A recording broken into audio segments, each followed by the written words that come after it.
Salut les amis, aujourd'hui on est avec l'ami Anto, avec qui on a fait un peu de vélo il y a quelques temps, hein. Ouais. Il a déjà fait le Biking Man de Corse 2021 en mode tranquille puisqu'il m'a traîné. Et aujourd'hui il va nous présenter sa machine avec laquelle il va participer pour la quatrième fois là. Ouais. Quatrième édition pour l'ami Bastier Anthony. La parole est à vous, vas-y, présente-nous ta machine un peu. Alors, en machine, un vélo typé Tour de France, plutôt confortable, une taille un peu plus grande pour moi. J'ai pris un M, je suis plutôt S, mais M ça m'apporte un peu plus de confort. Que dire? Des freins à disque. J'ai deux vélos en fait. Et là, pour la Corse, étant donné qu'il va pleuvoir, les freins à disque c'est obligé. Quand il y a de la pluie annoncée, je pense que c'est obligé de prendre le frein à disque. Le vélo chargé, la fatigue, c'est incomparable en confort et en sécurité. Et le temps gagné dans les descentes grâce au disque. Le temps gagné dans les descentes grâce au disque. Important. Ensuite, en tubeless, des roues basses, plus facile à emmener partout, en carbone. Pneus en 25. Tout le monde prône le 28. Moi, je pense que le 25, bien gonflé, c'est très confortable. Pas besoin de 28. À part si on est très lourd. Mais si on est d'un poids moyen, je fais 70 kg. Franchement, 25, c'est parfait. Pour ces distances-là. Hein. Ensuite, une selle confort. Titanium.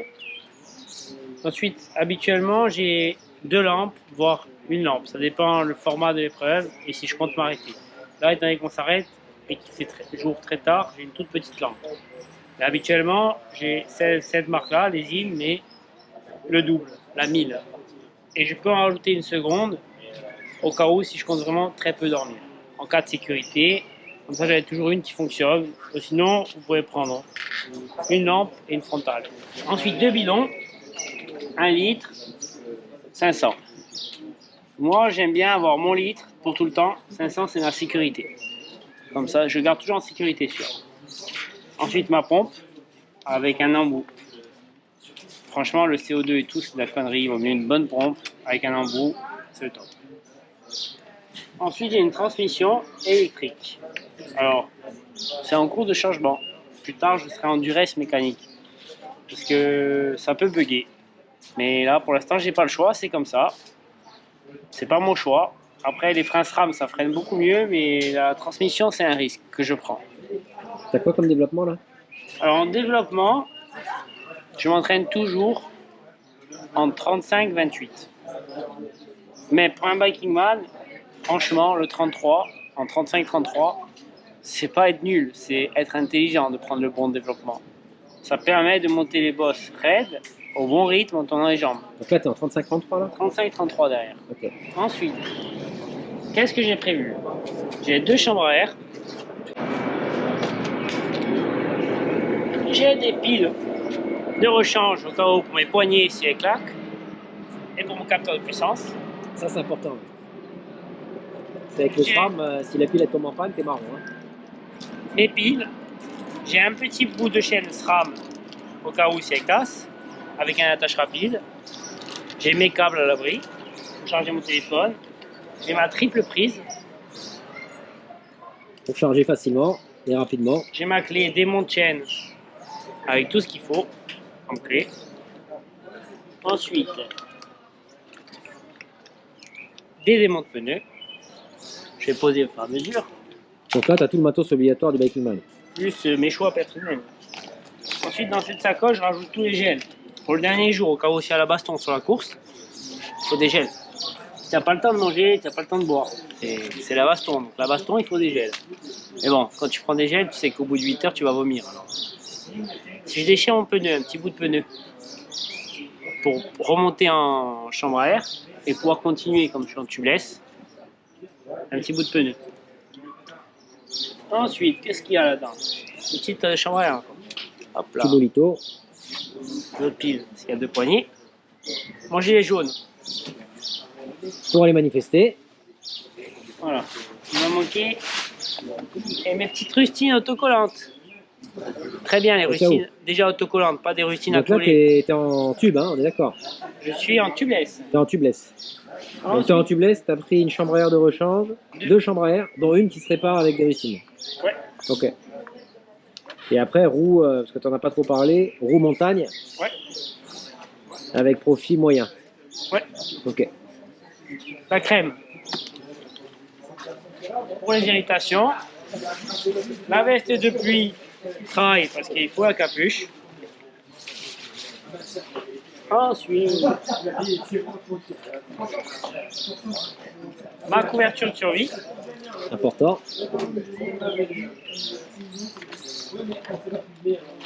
Ensuite, ma réserve de bouffe pour le second jour. Ah oui, la sacoche arrière, c'est uniquement la nutrition quasiment. Nutrition et la guerre pour la pluie. Alors, si là on est au mois de juin, mais si on était au mois d'octobre, comme la dernière fois, j'aurais rajouté le pantalon de pluie aussi. Dans la sacoche, il rentre. Hein. D'accord. Donc là, j'ai mes barres pour le deuxième jour. Ça, c'est pour le dernier jour. Et j'ai la même chose dans ma poche pour le premier jour. Et s'il en reste, ça sera pour le dernier jour, si je joue quelque chose. Ou sinon, j'aurai le temps de m'arrêter dans une boulange. Dernier jour. Deuxième jour. Premier jour, ça sera la même chose que ça dans les poches. Le premier jour, tu prends sur toi. Ouais. Ok. Et en fait, si j'ai la possibilité de manger salé, dès que je pourrais manger salé, je vais manger salé. Je vais économiser une barre ou deux que je garderai à la fin pour le dernier jour. Donc là, l'objectif. Mais j'achète pas de barre, moi. Je prends tout, quasiment. J'ai assez de barres pour toute la course. Voilà, donc t'as pas d'arrêt. T'as pas d'arrêt. Ben, si j'ai la possibilité de faire un arrêt qui coûte pas beaucoup de temps et qui me fait du plaisir pour manger salé et qui me permet de faire une demi-heure à une intensité plus basse, je vais le faire. Mais ça dépend de beaucoup de choses. Ça dépend de la course, si j'ai froid, si je me sens pas bien. Voilà. D'accord. Ça me permet de faire une demi-heure de vélo en balade où je mange et où quand même j'avance. Ensuite, qu'est-ce qui manque? Voilà, ça, je vais vous donner un secret, mais il ne faut pas le répéter. Ouais, c'était ça, je voulais te demander l'arme secrète, c'est quoi? Pour le casque, on est d'accord? Le casque léger. Alors ça, c'est des gants de plongée sous-marine fines. Parce que quand vous avez les mains, vous avez froid, c'est horrible, horrible. Donc le haut bien protégé, les mains bien protégées, et j'aurai une casquette que j'ai pas là pour la tête. En Celle plus qu'on de a ma utilisée casquette. pendant la repos. Exactement. Et des bonnes lunettes. Qui protègent de la pluie. Moi je mets pas les lunettes, elles sont photochromiques pour la pluie. Voilà, ça c'est mon arme secrète. Mes gants pour tout le temps, et en plus mes gants en néoprène, donc ça j'aurais pas froid. S'il faisait froid, j'aurais rajouté. C'est génial les gants en néoprène. Pour aller à la pêche. Poids de ton pactage total avec le vélo? Alors là, sans les bidons remplis, je suis à 9,7 kg. Moins de 11 kg avec les bidons. Ouais. Eh bien, objectif cette année pour les 1000 km? Arrivé pour le service de mercredi soir. Donc 3 jours. Et ben merci Anto. Très beau partage d'expérience. Aïe aïe aïe, c'est super léger. Moins de 11 kg, faut y aller, hein. C'est quand même compliqué.